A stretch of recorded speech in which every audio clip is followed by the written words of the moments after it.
Do'stlar qaranglar.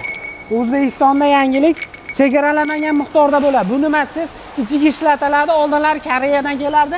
Endi o'zimizda ishlab chiqarilayotgan bu apparatga. Eng qizig'i undan ko'ra ancha baquvvat bo'ladi, undan ko'ra narxi ancha arzon bo'ladi. Eng arzon narxi do'stlar 300 ming so'mdan boshlab yog'i ketaveradi. Qalinligini ko'ryapsizmi? Xolasiz minamachasi tiqib qatiring, xolasiz bag'dan, xolasiz gayka bo'ltli qilib qatiring. Undan tashqari do'stlar lesalarimiz bo'ladi. Lesalarimiz yangilik zo'r tomoni do'stlar, bunisini ko'rayotgan bo'lsangiz, nolga olib qatiriladi, ichidan svarka qilinadi, ya'ni tevaga chiqib olmaydi.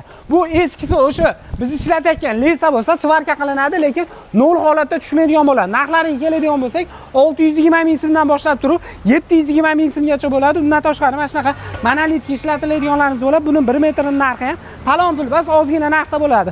Undan tashqari qurilishga nima ishlatsa do'stlar, mishalkami yoki nima deydi, haligi aravami xolasalar bunaqa lesnisa qiladiganmi, xullas optim joyida turibsiz. Undan tashqari 6 tasi bitta bo'ladi. Xullas biz Farg'ona viloyat Komintern Inbergda turibmiz. Qurilishga nima kerak bo'lsa, pastdagi nomerlarga aloqaga chiqaverasizlar.